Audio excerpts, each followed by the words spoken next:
All right, so right here, India, originally Ethiopia on We Woke Now, YouTube. Right, like to do a little review right here. Now, this is a really great video. We Woke Now, thank you, We Woke Now, for this great video. India, originally Ethiopia by Dr. Velu Anamalai. Anamalai, hope I'm pronouncing his name correct, Dr. Velu, right, or Velu Anamalai, Africans in India. This is part one. It's on the We Woke Now. We Woke Now.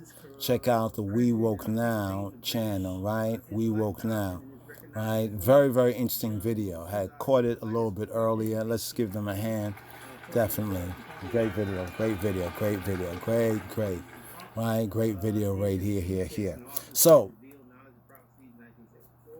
India originally, here it says like India originally Ethiopia, right? I think he had a video, India in Ethiopia. I don't know whether they take an excerpt. But we saw His Majesty, we saw our Godfather, and King of Kings, the conquering line of the tribe of Judah, Mount Haile Selassie, King of Kings of Ethiopia, elect of God, the anointed king upon the throne of David there.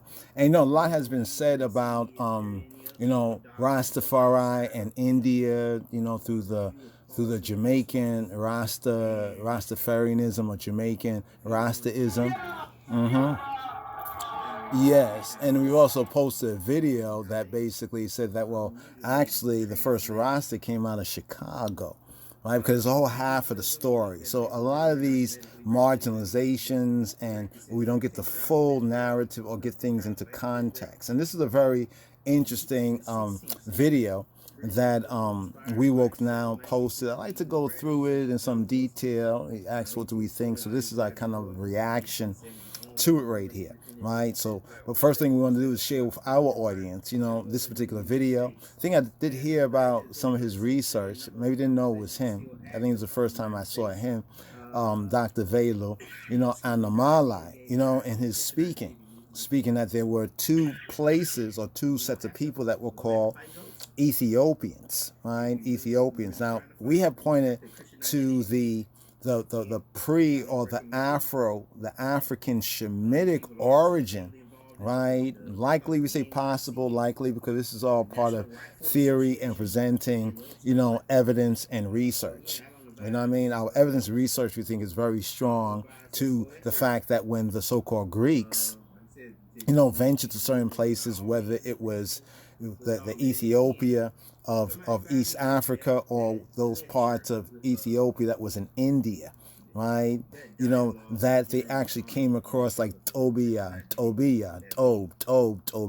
Ethiopia. If you know the Hebrew, Yata, Ethiopia, Ethiopia. Now, this is only a little beyond on a linguistic level, but we do know that from at least the manifestation of what people call Rastafari. For most people, when they think about Rastafari, they say, well, it's Jamaica, because this is how it's been popularized, media, and how we get acquainted with it. But actually, the origin of Rastafari is really Ethiopia, the origin of Rastafari, right? Just want to point that out. Yeah, right? Yes.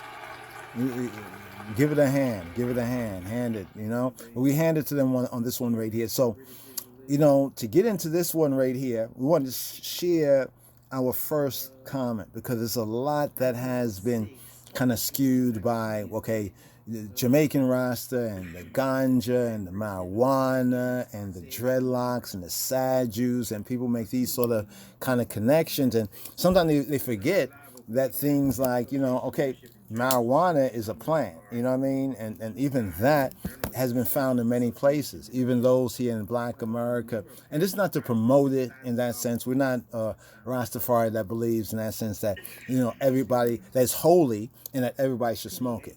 Because we do believe it's holy, then we believe that it's for the holy.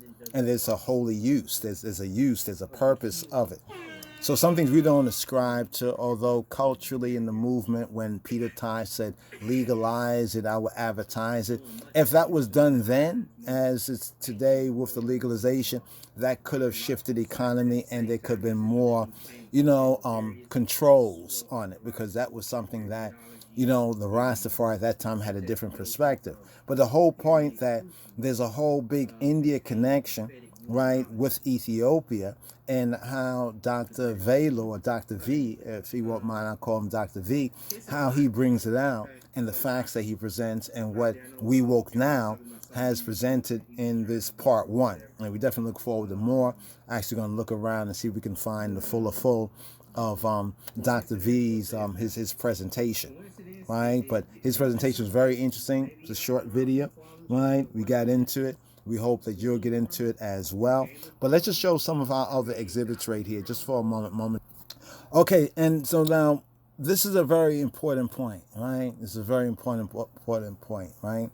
Concerning India and Ethiopia, and how Dr. V breaks down the fact of the whole Hindu, right, and the Brahmins, right, and the blacks, right, and the caste apartheid system, the bias, the enmity, right? He really points out that enmity, right? I'm not too sure whether he makes like an Israelite point, later on, but he does make a very good and an important Ethiopia point. So often we look at India, we think of it as a monolith, right? And this particular picture, as well as other information, surprised some of us when we saw it like years ago.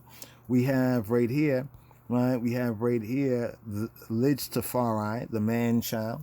Many of us point to Psalm 87 verse 4, with Ethiopia, right? Or Cush, as it says in the Hebrew. This, right? Im Cush Zeyulad Sham, with Cush, called Ethiopia. This, speaking of this man, or more than man, this, he doesn't say this man, but this was born there. Very important psalm right there. Psalm 87 verse 4, and then looking at the prophecy within Revelation chapter 12 as well, with the man-child, right? So here we see the man-child. Notice a barefoot man-child, right? And you see he's surrounded right here, right? I have to get somebody to make a translation of that, right? That's not one of the language we master, but definitely make a translation. We might actually import that into the Google Translate. Sometimes with some, standard linguistics, it does a pretty good translation of. But when we saw this picture around all these, as we would say, Indians. Now, something that Dr. Velu, right, that he says that, sometimes you'll meet Indians and some of them are very obnoxious. I said, wow. I said, how he said that, it just explains it so much, and they're very obnoxious to we black people, right? So it's a particular way that we as black people, when we think about, Indians, right? Now, remember we're talking about also the Rastafari movement, and the original movement actually came from the east, like the lightning, shined to the west, right, to the Americas, right? They were our brothers and sisters, right, from the Americas, North, Central, South, the Caribbean, especially the Caribbean that came to America, just like Leonard Percival Howell. And he encountered a group of people known as the Rastafarites, right? The Rastafarites. And this is where he got this idea, this doctrine, right? And now, what's this idea, this doctrine all connected with? Well, let me scroll down and let you show you what we're working with, because each of these kind of goes to different points, and we're seeking to make one particular point right here, right? Let's scroll down a little bit more, right? And this is the point that we're seeking to make. What is the Davidic covenant? Now here, according to 2 Samuel 7:12-13, this translation, God, right, Eloheinu said to King David, David HaMelech, I will raise up your descendant after you, who will come forth from you, and I will establish his kingdom, and he shall build a house for my name. He shall build a house, not for his name, but a house for my name, and I will establish, right, the throne of his kingdom forever, right? So this is what we're essentially speaking about, right? Now, to the point about the Hindu, let's go over here. I think we had it up here. Okay, let's go from our, we was actually going to go from some of these right here, but okay, so let's look at some of those videos, right? The thumbnails that are kind of informative. Did you know India was called East Ethiopia? What? But how? Right? Okay? Right? At a certain point, we all know. Okay, Ethiopia there. So India was called Ethiopia before? Now, one thing he says, Dr. Velo, right, on Malai, he says that this is long time ago, right? Because, we seeking to, go to the reference points, right? He also makes a good point about education, like an educator, and also the scholars. Because a lot of times scholars just regurgitate what's written, but it's also to look at the evidence, right? And to make sense, to make sense out of the evidence here. So we can say these are claims, right? These are claims, right? So here, according to the We Woke Now, India originally Ethiopia. Now, just to give the sense that, well, actually, India was Ethiopia, right? Well, what about Ethiopia? Therefore, the next question is, what is the connection? And in the first part, I think he makes a good point, right? He makes a good point concerning the Dravidians and the Africans and the enmity against them. And then he goes on to say, okay, Ethiopia, India-Ethiopia relations, we can see the proximate, one place and the next place, you know what I mean? Right? These two places. That means that these regions of the world were close. I mean, look at it on the map. That means that theoretically, right, to travel from here to there, I think Texas, if you put Texas in the so-called Middle East, Texas is like going from, say, one end of Texas to the other end would be like going from where the state of Israel is and going to the Gulf, like the Persian Gulf area, if you could see that on the map, right, at the top right there. So that means that's how big Texas is. So basically, knowing the size of Texas, it's about 2, no more than 3 Texases distance from what is the orange there, right? That's orange, yeah, roughly orange to the green right there. I'm talking about distance. When we look at a map and we figure, oh wow, that's a bit way far. But sometimes it's like traveling, a couple of states. When we look at the United States, to get an idea of distance. Like, remember, they didn't have to deal with passport. They didn't have to deal with a lot of things. Today, there was not like when you go in a country, you can't cross the border. There's border checks. No, people move freely. Right, that goes against this idea that we're beginning to, articulate and present, show and proof, on that all black people were not Hamites, right, as we've been led to believe. So once you're in that position that we've been led to see it like this, and someone presents other information, it's kind of very hard to see how this other information fits. In fact, we just reject it. It's like the stages of grief. If you look into that, the stages of grief, the anger, the denial, and then after a while the compromising, and then after a while the acceptance. Like, hey, we always knew it, but we get to recognize there is that kind of curve where we was holding to what we was made to believe, and then as we get more information, we wrestle with it, we reject it. But then as that information shows and proves, then it's like people accept it and they begin to act like to themselves that they always accepted it.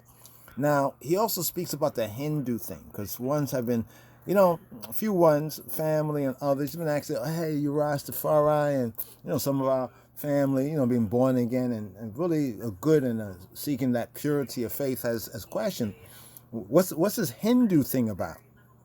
I got to have him look at Dr. Velo.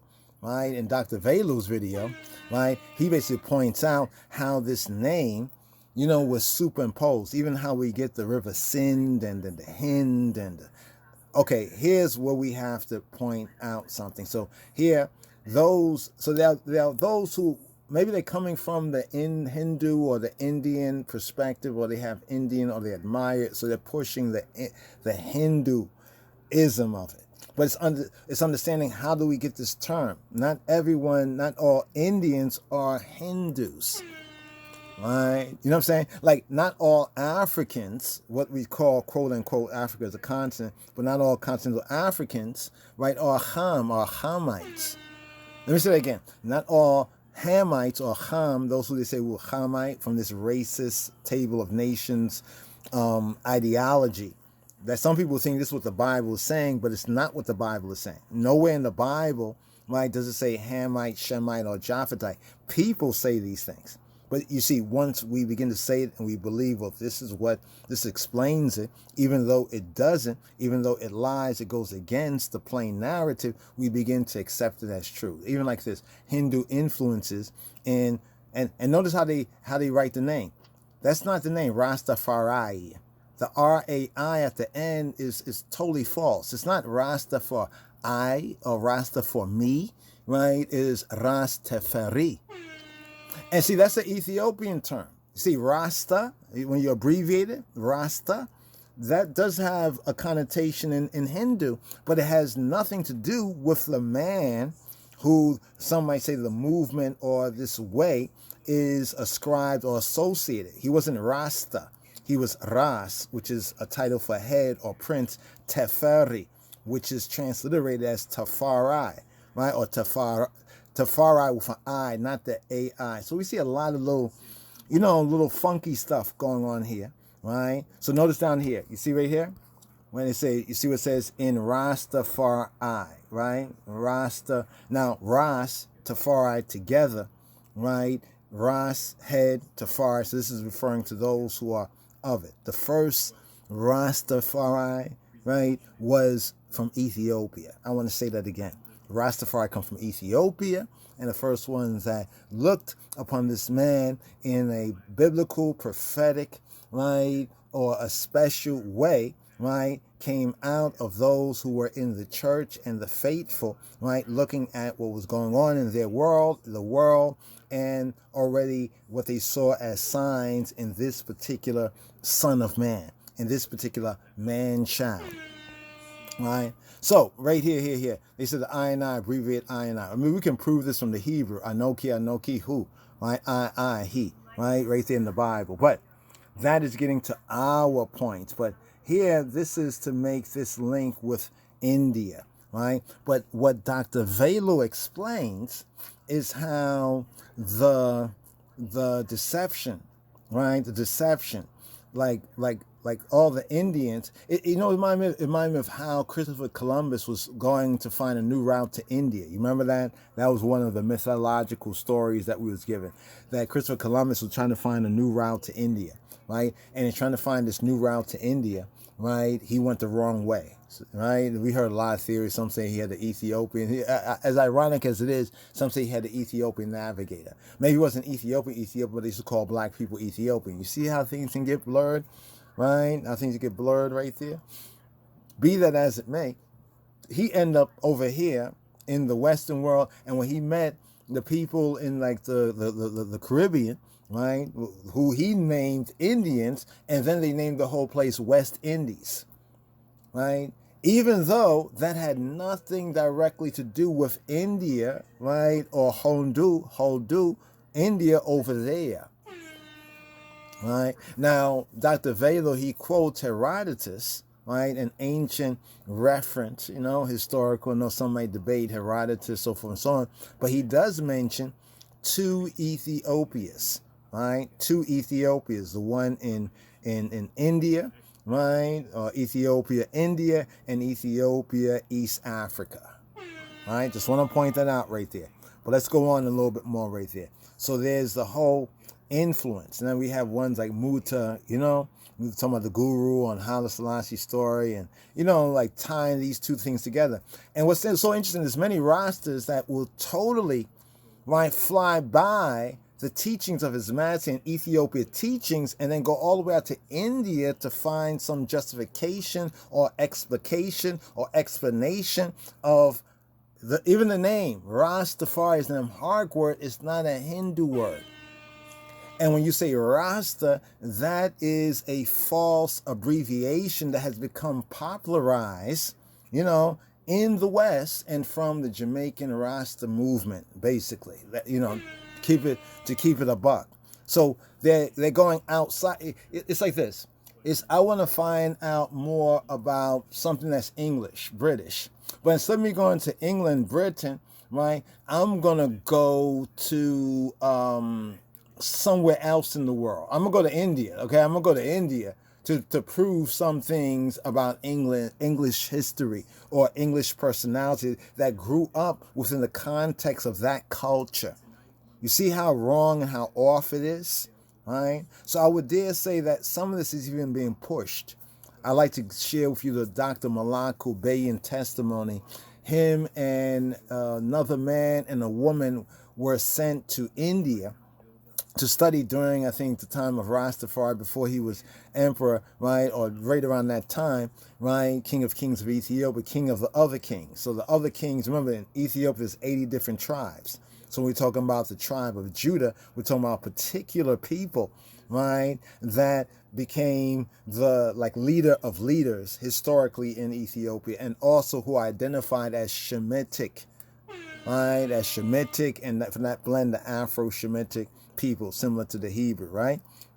And see, we're not trying to reject, that which you can learn from the Hindu guru culture, but it's also passing over the most important connection, and that's the Davidian. That's the so-called untouchables, right? And then we have to say, well, why were they untouchable? The first apartheid system that we had, actually in ancient times, appears to be the one that we had in India, right? And I think he's probably going to touch on a little bit more of that right there. So the Prince Regent, right? Prince Regent right here, right? How did Indians contribute to Rastafarianism? I would say that this Hinduism, this Hindu thing, has caused more confusion and are using similarity of words. So when you go to the Hindu meaning of Rasta, it is 180-degree opposite of what Haile Selassie and who he was and what his name meant to be Teferi, right, in the pronunciation, to be Ras, Teferi, right? No one is saying, what about the Ethiopian contribution? I mean, the man's name is coming from the Amharic, an Afro-Shemitic language like Hebrew, right? And related to the ancient Shemitic language of Ge'ez. No one is going there, right? Yes, we know there were Indians within the Caribbean, were placed there by the British. And when Dr. Malaku Emmanuel Bayan, when he was in when he was in India, right, sent from Ethiopia to study, there were 3 of them sent. It's in some of the information about Dr. Emmanuel Bayan, right? He came across Indians. He testified about Indians, talking about that the British have designs on taking Ethiopia and how they were going to use the Indians, some of the Hindus, in order to do this. Is interesting. And because of this, the woman had already died out there, which I think is kind of curious since there's only 3 of them were sent. But Malaku and the other man, they decided to come to America. And this is why Dr. Malaku Emmanuel Bayan is one of the first Ethiopians to get you could say a Western American medical degree to reach that particular standard of, learning and education and proficiency, right? So what I'm trying to say to you is that this overemphasis on the Hindu, the Indian, is swerving it away from the true roots. And this whole Ian, Rastafarian, and the Ism schism. One time Rastafari would, upon hearing Ism, they would say, when I say more, you will say fire, more fire. Because most of the ism schism, so give us a teaching of his master. We don't want no devil's philosophy. Now, let's go through some of this right here, just quickly. I know I'm a little bit longer than I really intended to be in this particular vid. Okay, we touched on this here. Let's bring it out right here. Okay, yeah. Yes, the whole India connection, Jamaican Rastafarianism connection as well. But even though we go there, we have to get to the root, right? We have to get to the root. Have you noticed, wow, look how dark His Majesty is right there. Just something very interesting when you think about it, right? You talk about the Ethiopian skin, the Ethiopian complexion. So notice what it says here in Jeremiah 13:23. Can the Ethiopian or the Kushi Also notice here that in the so-called Middle East region, among the Mohammedans, some of the Arabs, and even some of the modern Israelis, to say Kush or Kushi is the same as the N-word. So when we talk about bywords, to say Kushi is the same as the N-word, to say Kushi, right? But here it says, can the Ethiopian change his skin or the leopard his spots? May y'all also do good that are accustomed to do evil. Interesting, right? Accustomed, that are taught, right? That are taught to do evil, right? So here, let's just bring this out for you right here, right? Chained Ethiopian, there we go, Kushi. You see what it says Kushi, right? Now, if you go to the so-called Middle East, Kushi, as you say, Kushi is the N-word, Kushi, right? Kushi, the N-word. Now, to say the black one. And this is where Dr. Velo, speaking about the Dravidian, speaking about the so-called untouchable, that we're not Hindus, but how they get associated, right, with being Hindus, although they're not. It's like in the Horn of Africa, the Ethiopia region, we have Shemitic people, Shemitic tribes. We have the Shem, right, the kings of Ethiopia, the Kepler and the Gas, the kings of Ethiopia, right, the king of kings, they had to be of Shem, right, they had to be of Shem, right, so, but all this gets covered up, right, but the key link and connection between Ethiopia, right, and India, right, is this Kushi, but there's another aspect that often gets lost. Kushi, right, here we go, Kushi, right, Kushi, right. You remember we used to say, you may be my color, but you're not my kind. You may be my skin folk, but you're not my kinfolk. You see, similarity does not mean sameness, right? So Kushi is used as the N-word, right? Even to this very day, Kushi. So like the N-word, they say, the nigger, negro, Niger, nigger. You get that sense right there. There's another verse we want to show you right here. So here, the Kushi. All right, this is very interesting, and there's a whole series of pictures. This is not a one-off, but there's a whole series of pictures, and we see that it seems as though the Rastafari, this is prior to coronation, Rastafari Mekonnen, aka Kerman Haile Selassie, but that would come a little bit later on after this, right? It's the darkest, one of the darkest here, and he has his hat off, in other pictures, and we see this, and it's kind of a very interesting something, not getting all caught up in the colorism, but the Kushiness, right? Just on that Kushiness. All right, so India, originally Ethiopia, should be a question mark, originally Ethiopia, was India. It's very clear that Dr. Velo is saying that the people in that region were named based on what the Brahmas and their teachers, their leaders, you could say like their scribes and Pharisees, whoever was running the Brahmas, the leadership, right, said that, we are Hindu, so they called everyone in that region Hindu, but there was a certain population of people, we could say the Kushi. You see, the Kushi is, we just showed you the Kushi, let's show you the Kushi again, right, the Kushi, right, let's go over here, Kushi, right, okay, now, here we're going to the India, Ethiopia, we actually have it twice, right, let's look at first Kushi again, right? Do we have the Kushi here? Now here's Kush, right? When you talk about the Ethiopian, we have Kushi, right? The Kushi, right? Let's actually bring that up again. Hold on for a moment. Let's see if we can go back there. Okay, here we go right here. Kushi. You see the Kushi? Right? Kushi. Right? That's brought out in the Western Gentile understanding as blackness, Kush, right? Blackness. Even though they can't show you the linguistic etymology or usage of that. See what they say right here? They say probably of foreign origin, right? Is it? Right? We know the word shachor for black and also other terms, right? So here they say Kush or Ethiopia, the name of a son of Ham, right? According to the scripture, and of his territory, also of an Israelite. So this shows that, so there was an Israelite named Kushi, right? So black, you see the whole black part. Is this all turns around, right? What is the meaning associated?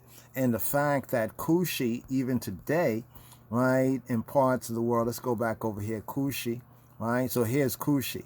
Let's look at who is Kushi, right? Kushi says one of Joab's couriers.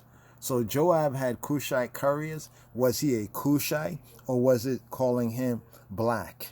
Right? Maybe he was very dark skinned. Remember I just showed you the picture of the Rastafari and right? In that visit to Europa, right? Ethiopian, right? But now we have the two Ethiopias. So was India originally Ethiopia, or do we have the two Ethiopias? And what are we really speaking about right here? Let's go to our next, here we go, 2 verses. Right? Now this is to kind of, this is our first evidence, but we want just to kind of articulate a few things. Hopefully you picked up on it, right? Looking at the time, not going to hold you right now on this, but let's just bring out this point right here. It's a little longer than we expected, but India, originally Ethiopia. In the video, I think it says India is Ethiopia, right? And then in the presentation, Dr. Velu, right, Anamalai, he basically says that there was the Ethiopia in what's called India, and the Ethiopia in what's called the Horn of Africa, or Kush, or Ethiopia there, right? Now we also have to address the nuances of the Ethiopia Abyssinian, and let's understand certain things, right? But let's go right here for the Kushi, right? So here it says, now it came to pass in the days of Ahasuerus, right, or Xerxes, also known as Xerxes.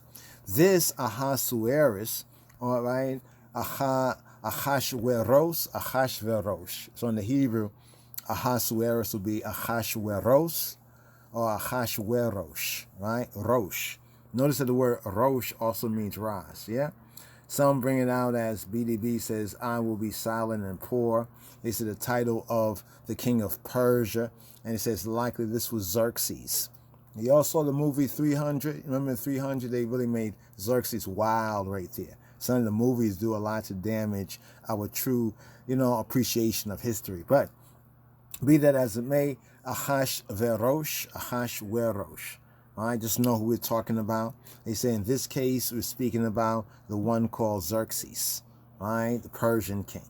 And it's interesting because Dr. V also mentioned how the Persians, it came into land of India, right? And remember that I think India links with the Elamites. Just put that on the table right there, because we have to see, well, okay, who are they biblically?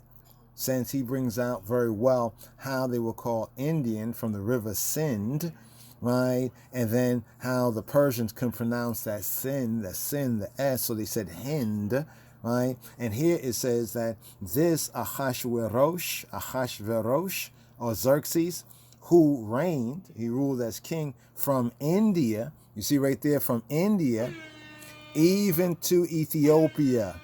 There we go, India to Ethiopia.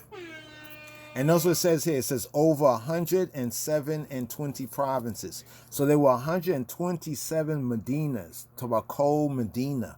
Right? So in the Hebrew, Medina is like a province, a district. Medina, province, a district is a Medina. It's from the ancient, like Median, Don, and Median has to link with judgeship, and a jurisdiction. The implication is that it's a district, like an area. Some ancient areas were ruled by like judges or a judge, right? But in the more general and later use of the Hebrew, it often, or the Yehudit that's called Hebrew, is often referring to a region, or scripturally in the Bible, the KJV translation, as a province. So that means that this Xerxes, this Persian king, remember, if you watch the video on We Woke Now, India, originally Ethiopia, Dr. Velu, he goes in to explain how the Persians came into the land of India, how this river was named Sind, but they couldn't pronounce it, or had difficulty, so they pronounced it as Hind, right? And therefore they pronounced that the people are Hindu. So this name became associated with everyone. You know what I'm saying? With everyone. It's almost like calling like, okay, America took over the white man and the people, pilgrims and the rest of them and the different European nations, but they took over the English and all that, right? The Anglo-Americans. They took over and they named the whole place America. So we say the American Indians. You see how we use that? And then the Indians said, well, we wasn't really Indians, but remember Christopher Columbus, he was lost. And therefore, when he came over to the Caribbean, he named those people Indians. So you see how even the American, quote, Indians, you see why many of the native people, they say, no, we're not Indians. Indians over in India. You see how things get confused? It might be that they might be familiar with this true history of how did India get to be called India. So even though we have Kush or Ethiopians in India, right? This is why Herodotus has said that it is, you have one Ethiopia that's in India and one Ethiopia that's in the Horn of Africa, right? Well, the one proper in the Horn of Africa and the colony over in India, because we're speaking, as Dr. Velu mentioned, we're speaking of those people who were Kushi, who were black. That's why it says in Amos 9:7, are ye not as the children, the B'nai Kushim, the sons of the Kushim, unto me, O B'nai Yisrael? To point out something concerning their blackness. Yes? Yes. This is what it's about. Remember that the same thing that was used to kind of put them down, right, in the times of, one might say, the curses, or the consequences for disobedience, is the same thing that will, right, bring them up, that distinguishes them. So here you'll notice that in this very important book that's connected with Purim, very interesting Purim, right? I have to do something all on that right there. But you'll notice that the one they call Xerxes in history, Ahasuerus,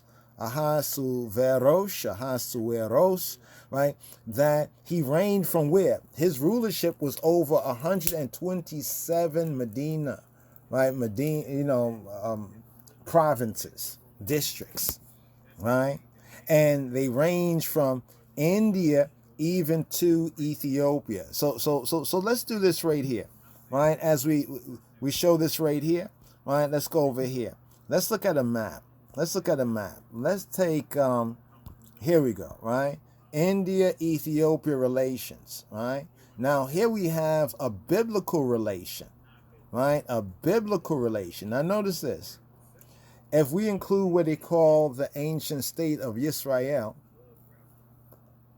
if we include that, we will have like almost like a trifecta, right? Like 3 points, if you notice, right? But these are 2 points. Green is Hondu, or what they call India, right? And the orange is what they call Ethiopia, right? Now remember that in these countries like Ethiopia, we know there's over 80 different, one might say, ethnicities, but in the old world they might refer to them as tribes. This is why the title of that Solomonic Davidic ruler is King of Kings, King of the Kings. So there were other kings who ruled in their respective provinces, right? And therefore the supreme ruler that was able to bring it all together in unity was that Shemitic, right? That Davidic ruler, right? This is part of the half of the story that they don't want you to know, right? Even though it's out there, but they, at every turn, they try to, throw shade, right? Because if they put it in the shade, you can't see it clearly, right? But 13 months of sunshine mean that it has to be in the light of day, right? Let there be light, right? So right here, you see these 2 places. So that means that you see the borders you see on the maps. These are artificial borders during the times of the Gentiles. We're currently in the times of the Gentiles, the times of the nation states. Part of that bigger prophecy there, the times of the nations, like the League of Nations of Gentiles, and like the United Nations, the United Gentiles, just to point that out right there. But it says that this Xerxes in the ancient times ruled from where? Now remember, if you know the map, you know where Persia is. Persia is that big, right, over there. Persia, or what they call like Iran, right? Yeah. But anyway, be that as it may, so we have these countries between, and those are the countries we have between, right? So actually, what's between these 2 points? These two are the furthest points of the epicenter of where the scriptures or the Bible focuses, right? Where the scriptures and the Bible focuses its attention within the majority of what we have in the scriptures. So although it's sometimes you read about the earth, in translation, it's really speaking about land and certain land, specific land that it's referencing. Thus, even with the flood of Noah, was it all the earth, right? Or was it a particular land? This is one of the kind of discussions right there. It's an interesting discussion in and of itself, but just to back it to, because the word eretz, or aretz, right, refers, it can also be like countries, right? When they say like in estrus, right? Let's go to estrus for one moment. Okay, so right here, we're looking up the term another land, right? Because this is to bring out this word aretz, right? Aretz in the Hebrew for land, right? So to the 10 tribes, 2nd Esdras 13:40. These are the 10 tribes which were carried away prisoner out of their own land in the time of Hosea, or Hoshea in the Hebrew. Remember, these works are in the Koine Greek, the synagogue Greek during the intertestamental time between Malachi and Matthew. So Hosea is basically Hoshea. We have that in the book of I think Romans, where Paul is quoting the prophet Hosea, right? But we have another Hosea who's the king, whom Salmanasseh, right, the king of Assyria, Ashur, led away captive, and he carried them over the waters. So he says, over the waters, so came they to another land. Let's pause on this right here and let's look at our map, right? This basic map. So remember what Esther 1 and 1, right? Chester, right? 1 and 1, right? So the Ahasuerus, right? He ruled, right? Xerxes, we could say, ruled from India. You see the green, India to Ethiopia. Now notice between the two we have waters. You see the waters? See, between that, they'll call that the Indian Ocean. You see the one that nearest over there, the one that goes in, that's the Gulf, the Persian Gulf, right? That's referred to as, the Persian Gulf, right? And then over on the side by the orange where Ethiopia is, you have, that is the Etera. It's called in the Amharic Etera Bahir. Etera is like Eritrean. From the Hebrew perspective, the Yam Suf, Yam Sea of Suf of reeds, right? But notice there's all those waters. And as it goes in, as you go in, right, where the white part, as you go in, we can't zoom in more than this, that is called the Gulf of Aden, right? Aden, but it's pronounced as Aden, like the Gan Ba'aden. So in the Bible, it speaks in the first part of the scriptures, Genesis chapter 2, of the Gan Ba'aden, that there was a garden, right, that Yahweh Eloheinu, he planted eastward, get the language, eastward in, right, in the Aden, right, the Aden. So there's a region that's known as Aden, or in the English, Eden, but on the map, we have the Gulf of Aden, Aden, but it's pronounced Aden, right? It's written as an A, but when we understand the spirit of the language, that goes to the Paleo, Lashon Quadash, and everything, the 7 primary vocalized tones that help to give sense out of what's being said, right? So all these are waters. I said all that to be said, these are all waters, right? Have you noticed that? Now, at what point in history are we talking about this right here? Hold on for a moment. Let's bring that up right here, right? At what point in history, scroll down here. We have to get back to our verse right here, right? Where we Esdras, and there we go. Esdras or Ezra. Esdras is Ezra. Remember that Ezra was written, check this out. Ezra was written, and Esdras is connected with it, right? It's in the Koine Greek, right? But it's referring to Ezra, right? After the return of the southern tribe, the tribe of Judah, right? The southern kingdom out of the Babylonian captivity. After the Persian king, remember it's the Persian king, Cyrus, who's called Moshiach, Messiah, Yahweh's Messiah. His name is Cyrus or Koresh, right? He defeated the Babylonian king Nebuchadnezzar, right? And then he freed up the way for the tribe of Judah, right? For a small remnant to repatriate or to return out of exile, right? And rebuild the wall of Jerusalem. The books of Ezra and Nehemiah. Because when people quote Esdras, they often don't make that proper connection with the canonical books, you know, that we have in the Bible, like Ezra and Nehemiah, or also understanding the timeline, the chronology we're speaking of, right? So here in 2nd Esdras 13 and 40, right? So this is attributed to Ezra. He says, those are the 10 tribes which were carried away prisoners out of their own land in the time of Hoshea the king. So we had a prophet named Hoshea, but we also had a king.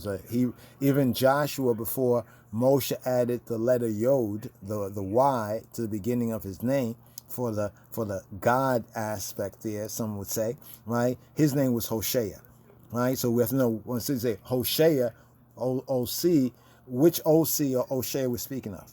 Check. So here we're talking about Hosea the king, whom Salmanasar, the king of Assyria, led away captive, and he carried them over the waters. So came they into another land. Right? So came they into another land. Right? All right. So here, let's look at this verse, 1340. Let's go here. So here we're in Esdras, right? 2nd Esdras 13.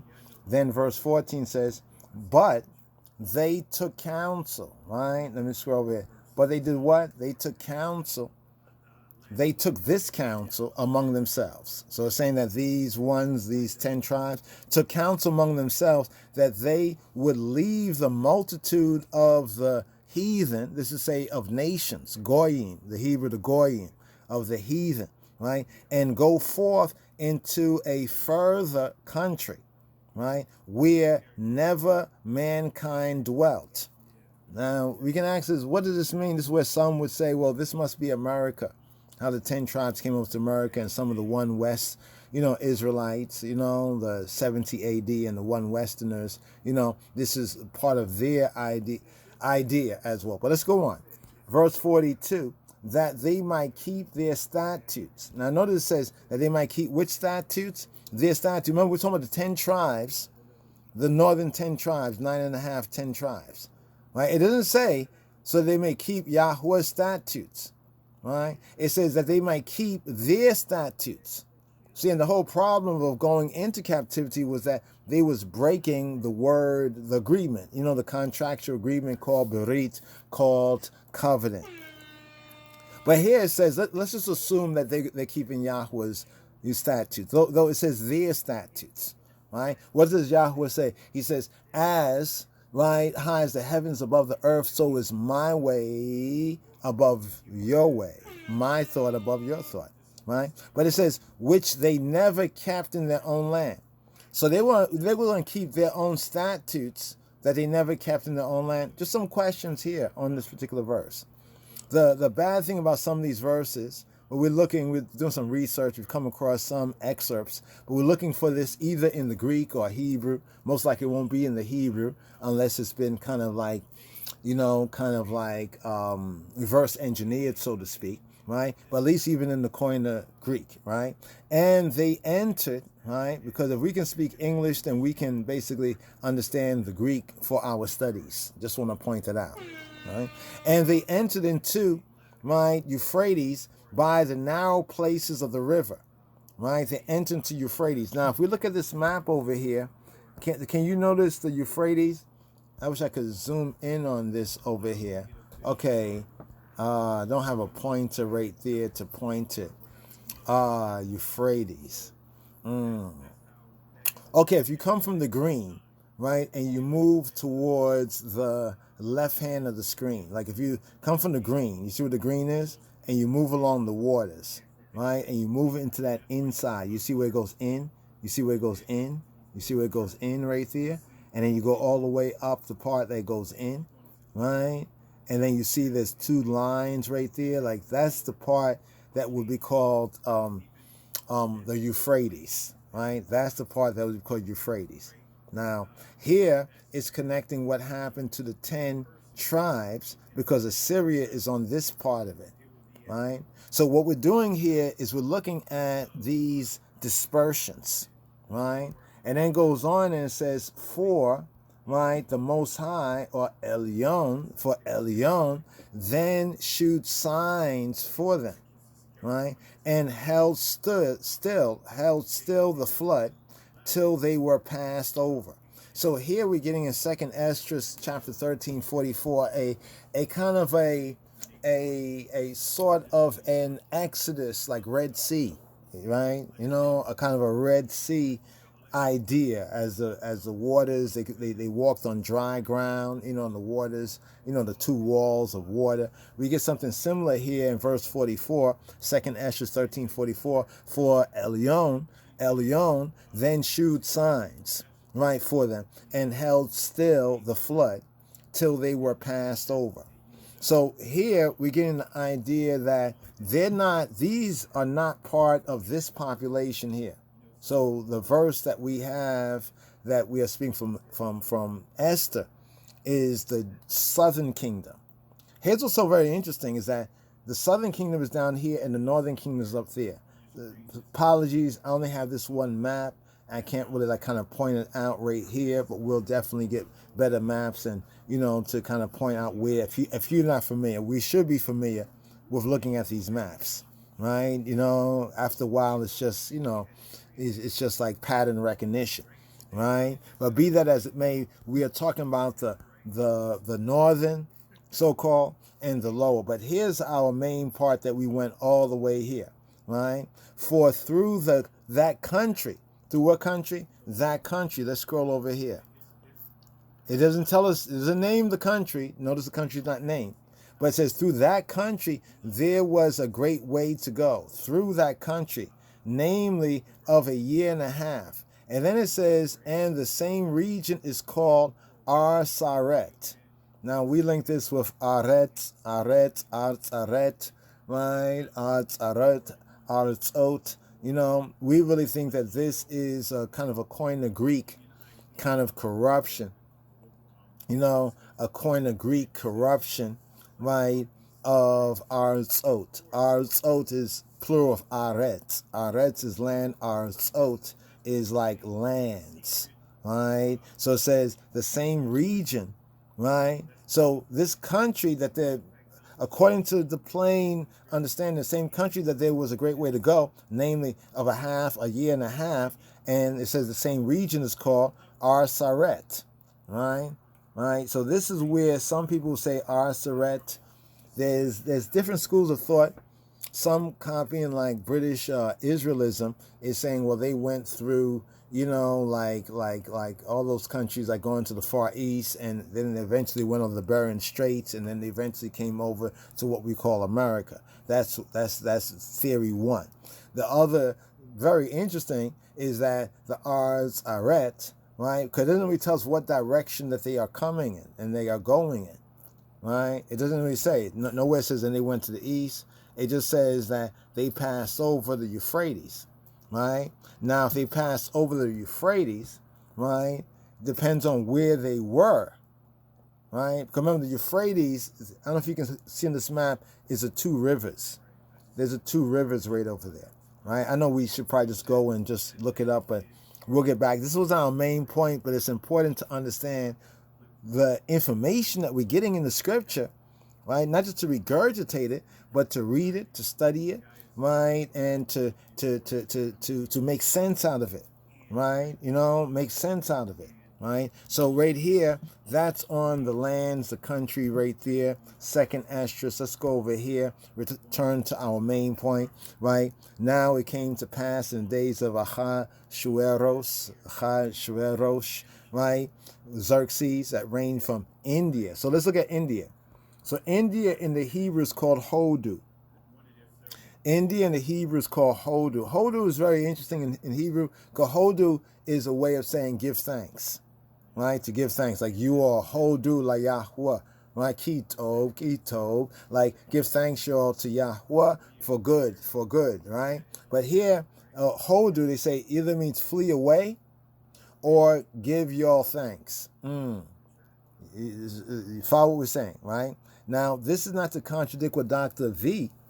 Velo said, but Velo said from his research, right, being from over there and an educator and so far what we estimate a pretty good scholar, right, very good scholar, he is basically saying that the reason why they call it India is from what the Persians, remember the Persians are the same one that beat the Babylonians that enabled the way for the Yehudi, the Judahites to return during Ezra and Nehemiah. And Ezra links with the apocryphal book of Esdras, just to make that clear. So here they say the country surrounding the Indus. So now here they're giving us from the Indus Valley, all that, right? Mentioned as the eastern border. The what? Eastern border. The eastern border of the empire of Ahasuerus. So we have to remember how this all goes about, right? The 10 tribes, they get captured by Assyria, right?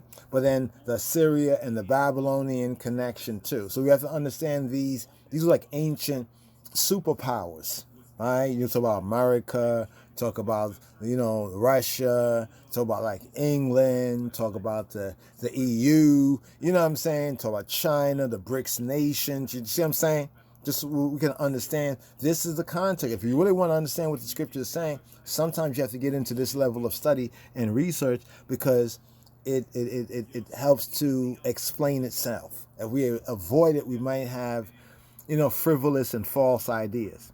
But this is also said to be of foreign origin. Isn't it interesting that Cush is said to be of foreign origin, but it's here in the Hebrew Bible? Right? So when they say foreign origin, we have to ask, well, what is really foreign? Is it that the foreigners are not able to understand this, or they do not find the tell within the Hebrew, and therefore they say, well, we can't find the tell in the Hebrew, therefore this must be something foreign? But it's so interesting that we have Cush, you know what I'm saying? So there must have been, so what was the language? This kind of brings to the point, what was the language? Where we say that the people are the Hebrew, the faith is the Hebrew, the way is the Hebrew.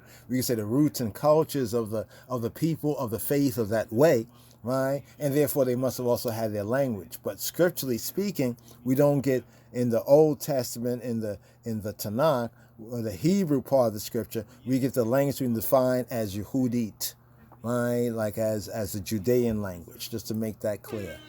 Right? So here, Hodu. And notice they say of foreign origin. Now, Dr. Velo, he makes an important historical link for how India was called India and how we get the Hindustan. Because many times one would think that, well, when it says Hindu, all these people were of this faith. So some things kind of become, ingrained in what we think is true, but actually is false. Right? How these terms get superimposed. But from the Hebrew, India, right, in the Hebrew is Hodu, right? And that is to say Hindustan. You have Afghanistan, Pakistan, Uzbekistan, the Thisistan, that. There's so many stands that we can't even understand, all these stands. But now they call this Hindustan, right? And India, right? Now, how does that match India originally being Ethiopia? How could India originally be in Ethiopia? This is a question to Herodotus. Herodotus said there were two, right? There was the Ethiopia of India, and there's the Ethiopia of the Horn of Africa, which he connects with Egypt, because basically those territories from ancient times biblically are very connected. Some say the origin of ancient Mizraim came from inner Africa down the roots, right? The source of the Nile, which you find in the Horn of Africa, the Ethiopia, and Wakanda. I have to put that there, the Wakanda or the Uganda region, where the rivers are. Look at the map for the rivers. But how could India be originally Ethiopia? Remember, when you watch the vid, he says way, way, way, way back. He says way, way, way, way back. We have to get a time on that right there, but he says way, way, way, way back. Right? But in the time that we can't give an account for, we have from India even to Ethiopia, right, to what we have as Kush, right? You see Kush is black. The key link is that there were these black people, right? We say they were in exile, right? These black peoples over in the region known as India, and there was those black people called Kushim that were over in the region, right, known as the Horn of Africa, aka Abyssinia, some calls it, Habasha, and then also we have Ethiopia. Yes? But let's look at this down here. Esther 8 and 9. Then were the king's scribes called at that time in the 3rd month, that is the month of Siwan or Sivan, on the 23rd day, right? So Siwan, right? The 3rd, right? May, June, okay, right there, right? On the 23rd thereof. And it was written according to all that Mordecai commanded to the Jews, it says, Ha Yehudim, right? The Yehudi, the Yehudim, Ha Yehudim, to the Judeans, right? So we have Judahite, right? A Judahite or Jew, the descendant of Yehuda. Now, of course, there's some various different, dispute on what do we mean when we say Jew? What do you mean by Jew? You mean somebody who's of the tribe of Yehuda? Do you mean somebody who converted to the religion or the belief or so forth and so on? So do you mean ethnically or do you mean religiously? I mean, even to this very day, the same ish question comes up. And to the lieutenants and the deputies and rulers of the provinces. Remember in the beginning, 1 and 1, we find there's 127. Was it 127? Right? 127, 107 and 20. That's how they did it. Yeah, 7 and 20. Right? Then it says over here, the deputies and the rulers of the provinces, which are from what? Which are from India or Hodu, or what later for the Hindu, was being called Hindustan. Right? Notice this. They call the ones in the Caribbean the West Indies, and then they call the ones in the mainland in North America, right, American Indians, but both of those are false terms. Because remember, the one who called them that, he was lost. He was trying to get to India, but he ended up over here. You see what I'm saying? So just to understand how these names get associated, and even though the people are saying, no, that's not our name, call us by our name. Right? People still, do what they do, right? So from India to Ethiopia, but notice the region is speaking about. We're still looking at a geographical location, right? Right? So it says, and now this is much after what I think Dr. Velu is saying when he says that way back when, right? But really what he's pointing out is that particular persecuted black population, right? Who have gotten labeled, right? The untouchables, and who were the untouchables? The ones that were Kushi, that were black. Black? Remember that ancient India where we get the first apartheid system, right? A kind of a caste system, right? The lights on top, the darkers on the bottom. Ain't that interesting when we think about what people are talking about today, right? This link. And it says 127 provinces. So we're talking about the same place from Esther 1 and 1, right? To every province according to the writing thereof, right? So according to so each province had their own writing, like even in many countries today, there's this thing where, like Flag Day, all the different peoples, every people to promote their particular cultural, but they all had their language, right? But here's the main part. To every people after their language, right? Because he ruled from here to there, right? But in these regions that he ruled from, it's also the acknowledgement that says, and to the Yehudim, Ha-Yehudim, the Judeans, the Judahites, the Jews, right? According to their writing, right? Notice what we're saying, according to their writing. So some people say, oh, look at the script. It's not the paleo. Paleo is just one of the writings. Paleo, you know what we call the writings today? This kind of sense? Font. You know what a font is? We have different font type. Right? But you have to have the spirit to understand language, right? But anyway, to the Yehudi, right, or Ha-Yehudim, according to their writing, and what does it say? So according to the script, see, the writing has to do with the katab, the writing. You say the script, the letters, the character, the writing, right? And according to their language, according to their lashon, right? Lashon, the way they articulate it, the way they enunciate it, right? The way they articulated or the way they enunciated a word. And so we say, chonenu, chonenu, chanenu, chanenu, chonenu, chanenu, chonenu, right? Whether it's chanenu or chonenu. Dialect, chonenu, chanenu, right? It's tomato. So somebody says, can you give me a tomato? You be like, tomato? You mean a tomato?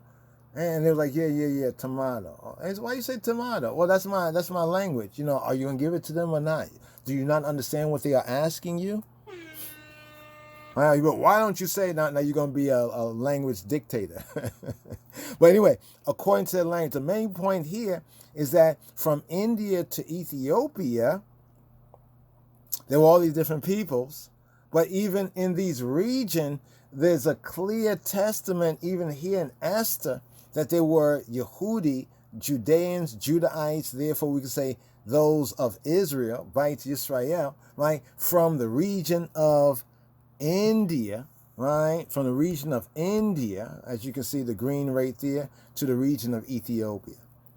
Now, it doesn't look like there'll be 127 provinces, right, but there's 127 provinces.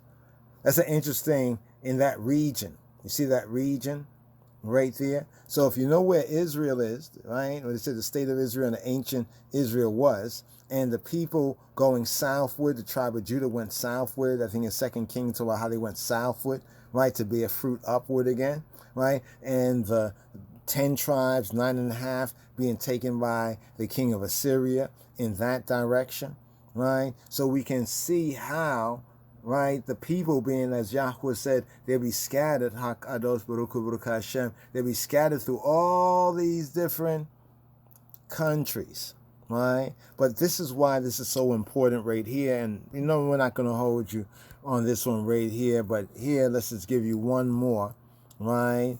Are ye not as, I'm letting you know where I'm going with that, right? Are ye not as, right? Here we go. Right here. Amos 9 and 7. We call this famous Amos. The one Westerners, they don't like this, right? Because this is a match up to British Israelism. Can't blackface this because we already have black faces.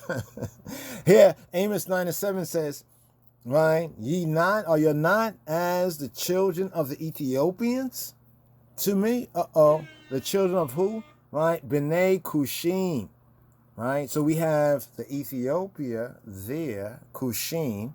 Notice how the Cushim, let's go through the verse first. Are y'all not as the children of the Ethiopians to me, O children of Yisrael, of Israel? Saith Yahweh, have not I brought up Yisrael out of the land of Mizraim, and the Philistines from Kaftor, right, and the Syrians, right, the Arameans from Ker. Interesting verse here, right? Notice what it's saying. Are y'all not as the sons of the Cushim, right? Remember there were how many Ethiopias? It said, Herodotus said there was 2. There was one in what they call India, and one in the Horn of Africa was called Ethiopia. You check that out, all right? And he says, are you not as the children of the Ethiopians to me?